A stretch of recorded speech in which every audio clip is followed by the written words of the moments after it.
आज की इस प्रेस वार्ता में सभी प्रेस बंधुओं का आम आदमी पार्टी की तरफ से मैं स्वागत करता हूं। जैसे आप जानते हैं कि आम आदमी पार्टी के हमारे नेशनल कन्वीनर अरविंद केजरीवाल जी हिमाचल के दौरे पर आने वाले हैं और ये हिमाचल प्रदेश की उनकी पहली रैली होगी। इससे पहले मंडी में एक रोड शो हुआ था, लेकिन अरविंद केजरीवाल जी के आने की धमक सुनते ही ना जाने क्यों हमारे प्रदेश की सरकार बौखला जाती है। हमारे प्रदेश के माननीय मुख्यमंत्री जयराम ठाकुर जी कहते हैं कि अरविंद केजरीवाल जी की गलतफहमी हिमाचल प्रदेश में दूर कर देंगे। मैं आपको बताना चाहता हूं कि माननीय मुख्यमंत्री जी, आपकी गलतफहमी तो जनता दूर करेगी। केजरीवाल जी को राजनीति करने वाला नहीं, राजनीति सिखाने वाले मुख्यमंत्री के रूप से जाना जाता है। इससे पहले यही गलतफहमी शीला दीक्षित जी को थी, यही गलतफहमी पंजाब में थी और अब हिमाचल प्रदेश की जनता माननीय जयराम ठाकुर जी की भी यह गलतफहमी अतिशीघ्र दूर करेगी। आप बताइए, हिमाचल प्रदेश से सबसे बड़ी पार्टी के राष्ट्रीय अध्यक्ष हैं, उन्हें कभी समय नहीं लगता हिमाचल आने का, लेकिन जब केजरीवाल जी आते हैं तो वो आते नहीं है, बार बार आते हैं, क्योंकि भाजपा को यह पता है कि यह भाजपा की सरकार 4.5 साल तक नकारा सरकार रही। इस सरकार ने ना रोजगार दिया, ना विकास किया और सिर्फ एक काम किया, अपने लोगों को संरक्षण दिया और भ्रष्टाचार किया और उसी नाकामियों का डर अब सता रहा है। माननीय मुख्यमंत्री जयराम ठाकुर जी को मैं कहना चाहूंगा कि आप गलतफहमी आपकी दूर करने के लिए आम आदमी पार्टी आई हुई है, क्योंकि आम आदमी पार्टी का मानना है कि शिक्षा, स्वास्थ्य, ये बुनियादी चीजें हम सभी को मिलनी चाहिए और यही हमारा सबसे बड़ा लक्ष्य होता है। लेकिन हिमाचल प्रदेश में 4.5 साल में इस सरकार के पास एक भी उपलब्धि ऐसी नहीं है जिसे आप लोगों के सामने आकर बताएंगे। जेपी नड्डा जी राष्ट्रीय अध्यक्ष खुद यहां आ रहे हैं क्योंकि उनको पता है यह सरकार नकारा है, निकम्मी है। और जब से अरविंद केजरीवाल जी ने हिमाचल प्रदेश में आए हैं, हमारी मंडी की रैली की सफलता को देखकर यह सरकार बौखला गई थी। उसके बाद नड्डा जी का कार्यक्रम हुआ जिसमें कुर्सियां तक खाली रही थी। हम लोग तो आ रहे हैं, अगर आपको लगता है हमारा जनाधार नहीं है तो आप अंधेरी रात में हमारे लोगों को मान सकते हैं। रात को 12 बजे आप लोग आम के लोगों को शामिल करवाते हैं। भाजपा को रात में काम करने की आदत है, कभी रात को ये शपथ दिलवा देते हैं मुख्यमंत्री को। जिनके इरादे साफ होते हैं वो दिन को उजाले में काम करते हैं, लेकिन कहीं ना कहीं डर, कहीं ना कहीं आपका खौफ इनके चेहरे पे साफ नजर आ रहा है। बिना बजट के आप घोषणा कर देते हैं। हिमाचल प्रदेश का बजट पेश होता है, उसमें कहीं बिजली का जिक्र नहीं होता है, कहीं पानी का जिक्र नहीं होता है, कहीं फ्री बस सेवा का जिक्र नहीं होता है। हम आते हैं, केजरीवाल जी की रैली की घोषणा होती है, मंडी में एक बहुत बड़ा जन सैलाब उभरता है, सत्ता हिल जाती है, रातों रात ख्वाब आता है 60 यूनिट बिजली फ्री। मैं पत्रकार बंधुओं आपसे पूछना चाहता हूं, जनता को तो पता है किसी के बिल में आज तक 60 यूनिट बिजली फ्री नहीं आई। उसके बाद इन्हें लगा कि नहीं 60 यूनिट, इनके सलाहकारों ने बताया जनाब 60 से कुछ नहीं होगा, घोषणा ही तो करनी है, लागू तो नहीं करनी है ना। आप 3 महीने में 60 नहीं लाए तो क्या है जनाब, चुनाव के लिए 7 महीने रहे, 125 बोल दो। और इन्होंने घोषणा कर दी 125 यूनिट बिजली फ्री, बिना बजट के, बिना किसी प्लानिंग के, सिर्फ आपके खौफ से अपनी सत्ता को बचाने के लिए इस तरह की घोषणाएं करने के लिए जो सरकार मजबूर है वो देश के उस मुख्यमंत्री पर उंगली उठाए जिसने दिल्ली को डेट फ्री बजट दिया है, जिस सरकार पर कोई कर्जा नहीं है, वो जिसने इस देश को बताया कि विकास की राजनीति से भी जीत हासिल की जा सकती है। माननीय मुख्यमंत्री जी, आपकी गलतफहमी उपचुनाव में दूर हो गई है और अब तो आम आदमी पार्टी आ गई है।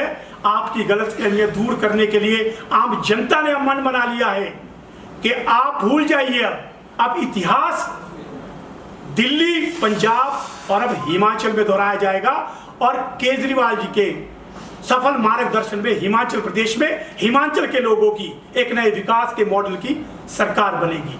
धन्यवाद।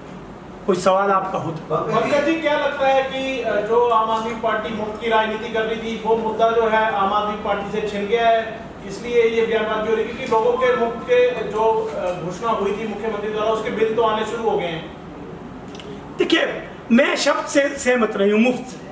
मुफ्त क्या होता है? हमारा मौलिक अधिकार है। बिजली हम बनाते हैं, पानी हमारा है। ये कहीं सरकार खरीदती है कहीं से?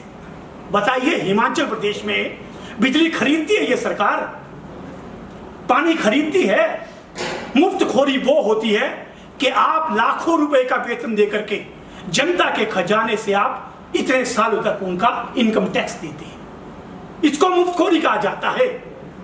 ये कोई मुफ्तखोरी नहीं है कि आम गरीब आदमी को उसका हिस्से का आप मुफ्तखोरी। दूसरी बात कहूंगा, मुफ्तखोरी क्या होती है? जब आप रातों रात एक ताली के साथ अपना वेतन बढ़ा देते हैं, उसे मुफ्तखोरी कहते हैं।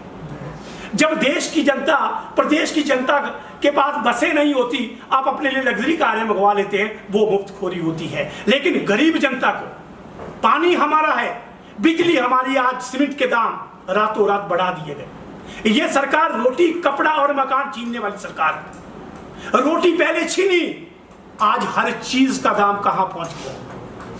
अकेला पहले तो हम कड़वा तेल पे रोते थे, अब पेट्रोल तो भूल ही गए हम। अब तो रसोई तक आग पहुंच गई है। कड़वा तेल की बात करते थे हम, कड़वे तेल के बाद दालें बढ़ी, चीज़ें बढ़ी। पहले इन्होंने राशन खत्म किया, अब तो गरीब आदमी मकान भी नहीं बना पाएगा। सीमेंट हमारा है, हर बार हम मुद्दा उठाते हैं, हमारा सीमेंट है, सबसे महंगा हमें मिलता है, इसे मुफ्तखोरी कहते हैं। मेरा साफ मानना है, गरीब आदमी को बुनियादी सुविधा मिलना उसका अधिकार है, और अगर अधिकार को मुफ्तखोरी कहते हैं तो मुझे लगता है लोकतंत्र का अपमान है। जी हाँ, और कोई सवाल? पार्टी का संगठनात्मक ढांचा कब तक खड़ा हो जाएगा?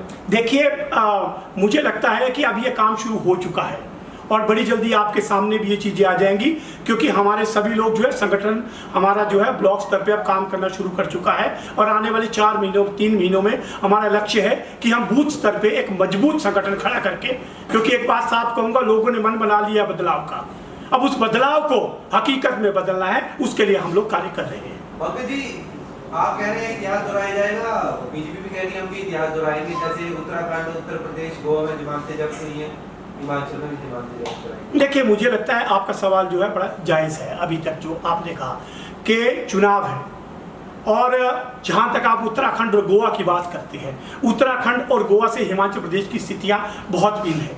हमें गर्व है कि हम वो प्रदेश है जो लिटरेसी में दूसरे नंबर पे है। हमारे यहाँ पे चाहे आम आदमी पार्टी भी कोई बात रखेगी, आपको अपना दृष्टिपत्र रखना पड़ेगा कि आप ये चीज़ देंगे तो कहाँ से देंगे, क्योंकि हिमाचल प्रदेश की जनता को आप बरगला नहीं सकते। हिमाचल प्रदेश की जनता का आप ध्रुवीकरण नहीं कर सकते। हिमाचल प्रदेश की जनता को आप मुफ्तखोरी से नहीं खरीद सकते। देश की सबसे पढ़ी लिखी जागरूक जनता है, और मुझे पूरा भरोसा है कि जब हम अपना गारंटी पत्र आपके सामने लाएंगे, उस पर चर्चा करेंगे, प्रदेश की जनता विकास हमारे पर विश्वास करेगी और हम यहाँ पे इतिहास बनाएंगे। मेरा दूसरा सवाल ये है पंकज जी, जैसे आप कह रहे हैं कि हम जो है अपनी सरकार बनाएंगे, लोगों तक पहुँचाएंगे। हिमाचल प्रदेश एक ऐसा क्षेत्र है जहाँ पर दूर दूर तक, दूर दराज मतलब ग्रामीण क्षेत्रों में दूर दूर तक घर है, 6 महीने का कम समय है, और ऐसा लगता है कि हर घर तक पहुँचना मुश्किल है। नहीं, मुझे लगता है कि देखिए, आम आदमी पार्टी का कंसेप्ट जो है वो जन आंदोलन का है, और जन आंदोलन जब फैलता है तो वो अपनी जड़ें अपने आप पकड़ता है, क्योंकि हमारा कार्यकर्ता आम आदमी। आप जाइए, हर आदमी से पूछिए कहाँ, हर आदमी एक तीसरे विकल्प, क्योंकि प्रदेश को 2 दलों ने आपस में फुटबॉल बना के रखा है। हर आदमी की नज़र तीसरे दल पे थी, वो विकल्प के रूप में हम आए हैं, और चुनौती बड़ी है, लेकिन आम आदमी पार्टी चुनौतियां लेने के लिए आई है। दिल्ली में एक मजबूत सरकार थी, तब भी कहते थे कहाँ आएंगे। पंजाब में ऐसी आंधी चलाई कि वहाँ पे बड़े बड़े जो हमारे सियासत के घरौंदे थे उजाड़ के रख दिए। तो अब आप चिंता न कीजिए, आपका जो सवाल है वो हमारे लिए भी उतना ही महत्वपूर्ण है जितना आपके लिए है। चुनौती स्वीकार करेंगे और आपके सामने यहाँ सरकार बना के मुझे एक प्रश्न है। जरूर जरूर। कुछ अटकलें लग रही है कि भारतीय जनता पार्टी और कांग्रेस के लीडर आपके टच में है। दूसरा है कि दिल्ली से तो आम पार्टी चलती, पंजाब से आम चलती, हिमाचल में एक खास पार्टी तो नहीं हो जाएगी? देखिए, राजनीति में कई तरह के कयास लगाए जाते हैं, कई तरह की संभावनाएं जताई जाती है, लेकिन निश्चित तौर पे हम लोग एक बदली हुई राजनीति की बात करते हैं। लेकिन ऐसा भी नहीं है जो लोग राजनीति में उन्हें पूरी तरह ही हम लोग नकार रहे हैं। ये राजनीति संभावनाओं से बनी हुई है और राजनीति में सभी संभावनाएं खुली रहती है। लेकिन आम आदमी पार्टी का लक्ष्य प्रदेश में एक अलग और बेहतर सरकार देना है, और भविष्य में जो होगा वो आपसे छुपा तो नहीं हो सकता। हमारे से पहले आपको लगता है पता, तो ऐसा कुछ होगा तो जरूर सामने आएगा। लेकिन अभी तक हमारा मकसद आम आदमी है और उन्हीं की मजबूती पे, चेहरा कोई भी आए चलेगा झाड़ू ही। देखिए, हमारा बैनर है एकमात्र पार्टी का जिसके पीछे कोई फोटो नहीं होता है, एक ही होता है झाड़ू। जो भी लड़ेगा वो चेहरा नहीं लड़ेगा, वो झाड़ू लड़ेगा और झाड़ू फिरेगा। इसी के साथ आपका पंकज जी, आरोप लग रहे हैं कि भाजपा और कांग्रेस की ओर से कि जो आम आदमी पार्टी की पंजाब में सरकार है वो दिल्ली से चल रही है और केजरीवाल जो है वो पंजाब के अधिकारियों की बैठक दिल्ली में ले रहे हैं, तो क्या हिमाचल में भी ऐसी व्यवस्था रहेगी? देखिए, मुझे लगता है हाईकमान कल्चर होता है, हर पार्टी में होता था ना, पर वो हाईकमान किस लिए बुलाता था कि वहां के पैर छुए जाएं। अगर अरविंद केजरीवाल, देखिए मुझे लगता है आपने देखा होगा सरकारों के दौरे होते हैं, आपकी नगर निगम भी कहीं गई थी नगर निगम को देखने किसी और जगह, तो कोई बेहतर कार्य कर रही है कोई सरकार। अगर दिल्ली सरकार ने पंजाब के अधिकारियों को दिल्ली के अधिकारियों से मिलाकर मुफ्त बिजली कैसे देनी है और आप पर आर्थिक बोझ भी ना पड़े, अगर मुझे लगता है हिमाचल प्रदेश सरकार ने अधूरा मॉडल किया है। हम ऑफर करते हैं हिमाचल सरकार के अधिकारी भी दिल्ली आए, हम लोग उन्हें पूरा समझाएंगे कि आप बिना कम बजट से, देखिए जनता को हक मिलना चाहिए और आम आदमी पार्टी के आते ही आधा हक तो आपको मिल गया है, लेकिन आधे से काम नहीं चलेगा। अधूरे मन से आप जनसेवा मत कीजिए सत्ता बनाने के लिए। हमारा खुला है और अच्छा कहीं भी मिलेगा, वहां जाना चाहिए आपको। पंकज जी, दोनों पार्टियां जो है भाजपा और कांग्रेस, ये कहते हैं कि हमारी टक्कर जो है भाजपा कहती है कि कांग्रेस है, कांग्रेस कहती है भाजपा से है, आपसे हमें कोई लेना देना नहीं। उसके ऊपर आप क्या कहेंगे? देखिए, मुझे लग रहा है कि जब दो सगी बहनें आपस में मिल जाएं तो दोनों में खौफ है, क्योंकि बारी बारी है ना, 5 तेरी थी 5 मेरी थी। अब दोनों को लग रहा है ना तेरी है ना मेरी है, तो दोनों मिलके एक बयान दे रही हैं। जब सत्ता में दो विरोधी दलों का एक बयान हो तो समझ लीजिए तीसरा मजबूत है। Thank you. जी जी। अरविंद केजरीवाल जी अपने जिला कांगड़ा पे आ रहे हैं रैली के दौरान, तो लोगों में भी कहीं ना कहीं चर्चाओं का जो बाजार है वो गर्म हो चुका है और लोगों का ये कहना है कि इस रैली में जो है केजरीवाल जो सीएम चेहरे की घोषणा करेंगे, तो वो कर सकते हैं? देखिए, मुझे लगता है कि सीएम चेहरे पे अभी चर्चा चल रही है, लेकिन ये मेरे अधिकार क्षेत्र में नहीं आता। अतिशीघ्र जब भी ऐसा कोई फैसला होगा, निर्णय होगा, सबसे पहले आपके साथ ही साझा करेंगे हम लोग।